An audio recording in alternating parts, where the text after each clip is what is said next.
Welcome back to our English Learning channel. It is so good to have you here with us today. It is wonderful to be back. And today we are going to do something a little bit different. Different. I'm intrigued. Usually we're swimming in deep waters, complex history, science, hard news. But today, we're doing a deep dive into something that everyone does every single day, usually without even thinking about it. That's right. We are exploring the specific language, the vocabulary, and maybe even the psychology used to talk about morning routines. Exactly. It sounds so simple, right? I wake up, I eat toast, and that's the end of our deep dive. You would think so, but it's actually one of the most fundamental skills in English conversation, and honestly, one of the most revealing. How so? Think about it. When you're getting to know someone, what do you ask? How do you start your day? That's true. It's the classic interview question. What's your morning ritual? And I feel like the answer tells you so much about a person's life.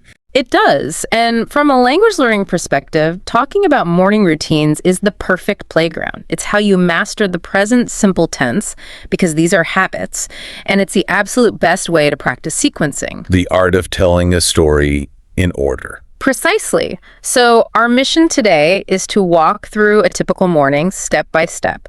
We're going to unpack the vocabulary, not just the basics, but the nuance. And we want to help you, the listener, feel confident, not just describing what you do, but also how you feel while doing it. And we're going to take this slowly. We want this to be a relaxed, easy conversation. So maybe grab a cup of tea. We'll talk about tea later. And just listen. All right, let's dive in. The very first thing that happens. Well, it seems obvious, but there's a tricky distinction right at the beginning that trips up a lot of learners. Yes, the classic battle, waking up versus getting up. I have to admit, I sometimes use them to mean the same thing, but if we're being precise, they are different, aren't they? They're distinctly different. Waking up is the biological event. Your eyes open, your brain starts to become conscious, but you're usually still in bed. Right, so I can wake up at 6, just lie there staring at the ceiling, and I haven't actually gotten up yet. Exactly. Getting up is the physical action. Your feet hit the floor. You've left the bed. So a very natural sentence for our listeners might be something like, I woke up at 6:30, but I didn't actually get up until 7:0. Perfect. That 30-minute gap. That's what I like to call the danger zone. The danger zone. Why do you call it that? Because that's where the battle of the will takes place. And usually the enemy in the story is a little machine. The alarm clock. Or, these days, the smartphone. Right. And we have a specific phrasal verb for when that machine starts making noise. We say the alarm goes off. Which is such a weird phrase, isn't it? Because if a light goes off, it gets dark. But an alarm going off means it starts. English can be cruel like that sometimes. Yes, in this context, goes off means it activates or rings. Okay, so the alarm goes off. Now be honest. Do you jump out of bed ready for the day? Or do you hit the snooze button? Oh, I am very, very familiar with the snooze button. It's my best friend and my worst enemy all at once. I usually hit it at least twice. See, you're not alone.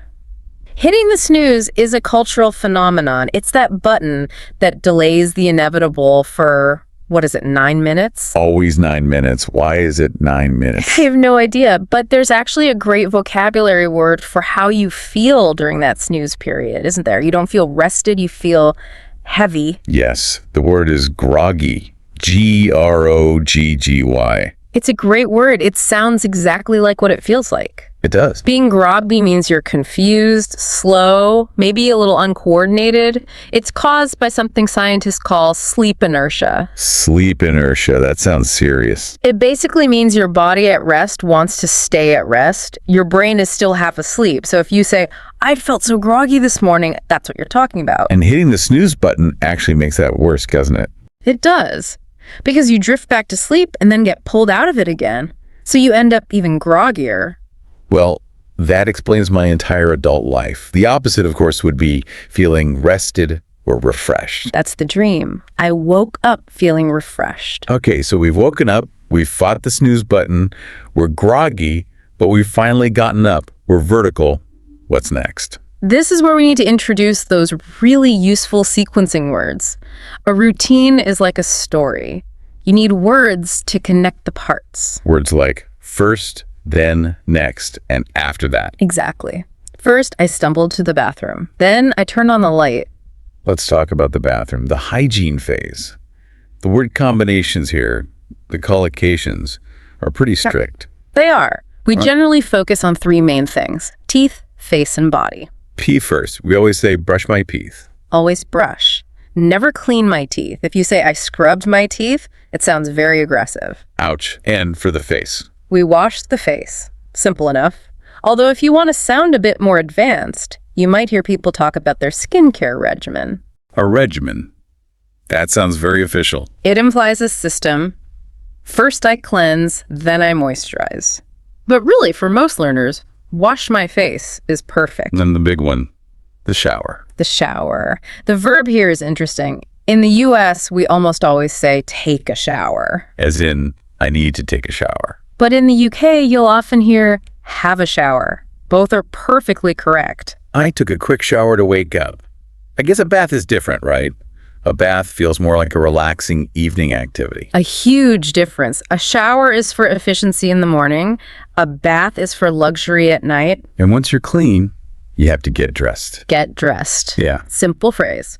But I feel like for many people, this step is actually mentally tiring. It can be. You don't just get dressed. You have to pick out an outfit. Pick out? That's a great phrasal verb. It means to choose or select. And an outfit is the whole look. Right. The shirt, the pants, everything coordinated. You know, this brings up a concept called decision fatigue. Decision fatigue. Break that down for us. It's the idea that your brain has a limited amount of energy for making choices each day. And every small choice, like what to wear, uses up a little bit of that energy. Ah, I see. So this is why some very successful people like Steve Jobs always wore the same thing. Exactly. They eliminated the choice. They didn't want to waste energy picking out an outfit. They just threw on a shirt. Threw on. I like that. It's so casual. I just threw on a t-shirt. It implies speed. No thought involved. So for you listening, think about it tomorrow. Do you pick out an outfit or do you just throw on whatever's clean? It says a lot. Okay, we're dressed, we're clean. Now we head to the heart of the home, the kitchen. The kitchen. For so many of us, this is where the morning truly begins because of one thing. Caffeine. Caffeine and the great debate. Coffee versus tea. It's a big one. Let's look at the verbs. For making coffee, we often use the verb brew. To brew. B-R-E-W. It sounds almost magical. It does. It implies a process. You brew a pot of coffee. What about for tea? For tea, we often say you let the tea steep. Steep. That's when the tea bag is sitting in the hot water. Yes. First, I boil the water. Then I let the tea steep for 3 minutes. After that, you pour a cup. Now, what about food? We have two main phrases here, right? Making breakfast and having breakfast. A subtle but important difference. Making breakfast is the work. It's cracking the eggs, toasting the bread. The crucial part. Right. And having breakfast is the experience of eating it. So I could say, my partner makes breakfast, and then we have breakfast together. Exactly. Now, this brings us to the pace of the kitchen, which I think sets the tone for the entire day. You mean rushing versus taking your time? I do. To rush means to hurry, often with a feeling of stress. You're eating standing up, you might gulp down your coffee. Gulp down, drinking very fast. Yes, the opposite is to take your time. It means you're relaxed, you're in control. It sounds so much nicer. I like to take my time in the morning. It's a form of mindfulness, really. It is. If you rush, you're starting the day reactively. If you take your time, you're starting proactively. That's a great point. So we fuel our bodies. But in the modern world, there's another step that usually happens here. We fuel our brains. Oh, maybe we poison our brains. Ah, true. We have to talk about checking the phone. We do. Almost everyone checks something. Checking my emails, checking the news. But it often turns into more than just checking, doesn't it? It turns into scrolling. And there's a specific term for this now. Doom scrolling. Doom scrolling, what a word. Doom, as in terrible fate, and scrolling. It's when you just endlessly scroll through bad news online. And you can't stop. You can't. It's actually a really negative way to start the day. You're downloading stress before you've even left the house. So what are the more productive people checking? They're checking their to-do list or their calendar. They're planning the day. They're looking at their schedule. That's a much healthier habit. Yeah. It's about organizing your brain, not just reacting to chaos. I need to do more of that. Me too. Okay, so we're fed, dressed, mentally prepared. Now we face the final step, leaving. Leaving the house, there's that little dance we all do by the door. I call it the pocket check.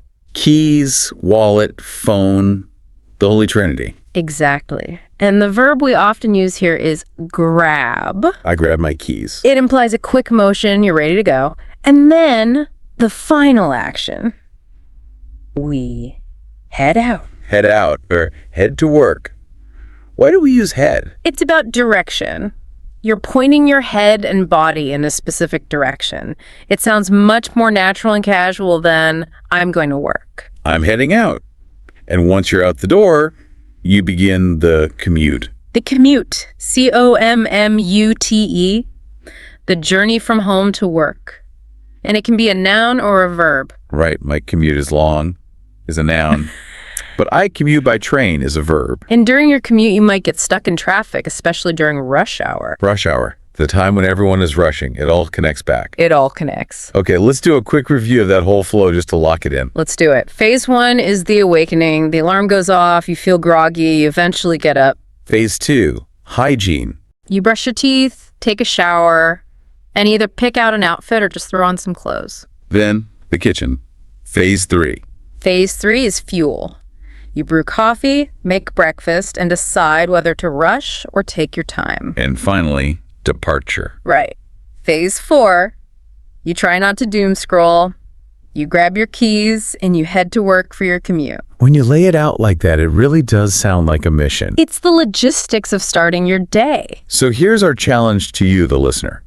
Tomorrow morning, try to narrate your routine in your head using this English vocabulary. Don't just think I eat. Think I am scrambling eggs or I am gulping down my coffee because I'm late. Be specific.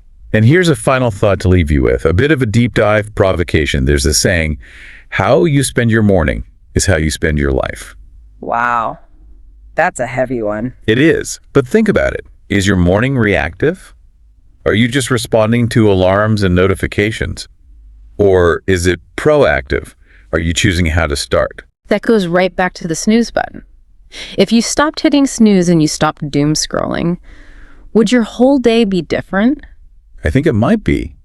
Maybe changing your vocabulary can actually help you change your habits. I love that idea. Words have power. If you stop saying, I have to wake up and start saying, I get to start my day, maybe everything changes. That is a beautiful way to think about it. Thank you so much for joining us on this deep dive into the morning. We hope you feel a little more ready to talk about your day and maybe even to master it. Keep practicing. Have a wonderful day, and we'll see you next time.